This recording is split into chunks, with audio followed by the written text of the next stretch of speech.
Hello, welcome to Lemon Studios, where we talk movies, television, and wrestling. I'm, of course, the Lemon himself, Zeke Lamone, and this is my review for A Night of the Seven Kingdoms, Episode 2. But before we get into that, let's get the house clean out of the way. Share and leave a like. Comment, let me know your thoughts on A Night of the Seven Kingdoms, and, of course, hit that subscribe button as it helps me grow into my YouTube career. I would greatly appreciate it. Now, all that out of the way, let's get into it, shall we? So, we talked about last week how, this tone shift from what Game of Thrones is, and, this show has continued to commit to it because it's so not Game of Thrones, but yet it is so Game of Thrones in a lot of ways. And one of the things that we really liked about last week's episode, and we continue that on here, is that it's nice to be in the world of Westeros, and we're following characters that we genuinely like, and that we genuinely believe that are good people at heart. Because, we can go back to Game of Thrones, and, every character had a little bit of, shades of gray, right? Like even Sean Bean, for example. And I know everyone loved Daenerys, but from the get-go, I was like, nah, something's up with her, with how much she wants that throne. And then, even House of the Dragon, everyone had good, everyone had bad within it. While here with Dunk, he may be an idiot, but, he has a kind heart. You know what I mean? Opening line, don't stop graping her, right? Egg, he seems like he just has a heart of gold. He wants to be a kid. He wants to be a knight. He wants to be all these different things. It's just nice to have that inside this world. But it's also a lot of worry, too, because we all know how the world of Westeros could be, especially after some people that get shown up in this episode. And, again, we talked about how it might be a little bit of an adjustment. It might take 2 or 3 episodes to fully adjust to this new tone. And I gotta say, after this, and even early on, even though I don't agree completely with the choice of what we did, but after that scene, I was like, yeah, the tone has completely worked for me. I'm completely locked in on it. So basically, this episode was all centered around a lot of ways insecurities, and also knowing what you remember, knowing what you were told, and what is actually the truth. And a lot of that was centered around Dunk and his mentor. We have these flashbacks to him. I mean, the episode kicks off with Dunk giving him a story about his mentor, and we open up seeing this man's his manhood that is freaking ginormous. I'm like, man, there ain't no way that's real. In a lot of ways, it has to be a prosthetic. But if it's not, good on you, man, for having that kind of a size. But that's it for now. But it's not even that, right? Because y'all know my rule. If, we like seeing boobies, which I do, if we like seeing, downstairs as well of a woman, then, we have to be able to be comfortable of seeing, penises, right? Dicks, whatever you want to call it. Yeah, all's fair in love and war. So that part didn't bug me whatsoever.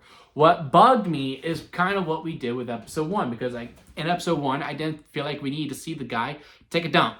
Right? We did not need to see it coming out of him. And here we actually see the pee coming out of it. We make sure it was focus and all that. I'm just, God, man, come on. I really did not need that. But so again, it wasn't the manhood that got me. It was seeing the pee come out is what got me.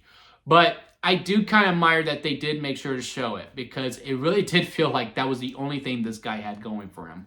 Like I said, this whole episode is done going around from all these different lords and trying to say, hey, he helped you with this, he helped you with that, and no one can remember him. And if you are a knight of any value, they are going to remember you. It took until the Targaryens showed up, and this one guy's like, yes, I do remember. I always take honor into remembering everyone who comes into my way.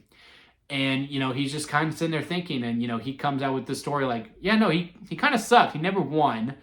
He never did this. He never did that. He was kind of not good. And then continuing that on, and Dunk's just continuing to go through these little struggles within that. But no, he was like this. No, he was like that. And at the end, he comes to that conclusion of, yeah, he wasn't good. He never was a champion. He never did these things. And he goes through this whole arc really within this episode, which is what I really like about these, is that it's not a season arc. I'm sure there is throughout, but every single episode, Dunk has learned something new, and it has become very apparent. And they show hey, this is where he thinks differently now. He used to think so high of him. Now he does realize, okay, maybe he wasn't as good as he thought he was. And that's when the realism is starting to set in with him, because when we do have the battle sequences with the knights, and he's seeing the physicality of it and thinking, I may be way in over my head with this. You know, he's talking with Egg about it. He's been having conversations with Egg throughout the whole entire episode about these insecurities. You know, he goes to talk to the girl that he has a bit of a crush on. And, you know, he's at the end, he's talking to Egg going, did we play that right? Was that good? I don't know if that was necessarily good. You know, even Egg coming to fruition about some of his insecurities. Do you think I could be a knight? Absolutely. You're a pretty good lad. Well, you know, I'm kind of scrawny. Nah, you're grow. Well, I'm scrawny for even my age. And again, we just gone through all that throughout this whole entire episode. It was a really good ongoing theme throughout that I just really enjoyed seeing the journey that he went on. And again, I just couldn't help but be laughing, just having a good time. Like even the tug of war scene with the Baratheons with Baratheon that I don't know if it's going to come into play at any point, but you know, that whole sequence, like, will you come into war with me? And they come in and they're just playing tug of war and like seeing Egg on the rope. Again, it was just a really another enjoyable episode, and I have completely come around to the tone. Let's get rid of the bodily fluids opening scenes, right? Let's move on from that. I feel like there's some other ways to establish how these episodes are going to go. The Targaryens now being there does get me a little bit concerned. One, just because, you know, a Targaryen's a coin flip. We don't know if we got good ones or bad ones here. And also, I really hope they don't spoil House of the Dragon. Like, I was like, ooh, they're brothers. He has brown hair. I don't know. I think this might give away something. Oh, no, wait, maybe not because of this and because of that. So, you know, there are still possibilities there for them to not be able to spoil it. I really hope they don't. Because that really does have me a little bit nervous going into it. But hopefully, you know, HBO greenline it, and this being within the same world, hopefully they know, okay, yeah, no, we can't completely spoil it. We can just assume everyone read the books. But yeah, again, overall good episode. Not really much more to talk about. It's pretty short and sweet here. Comment below and let me know your thoughts on this episode. If you had a chance to see it, leave a like if you made it this far with a review. I do greatly appreciate it. And hit that subscribe button as I am trying to grow into my YouTube career. And don't forget to squeeze the days, guys, because life is too short not to give you all. So squeeze every opportunity that you can. Until next time, I'll see you here at Limit Studios.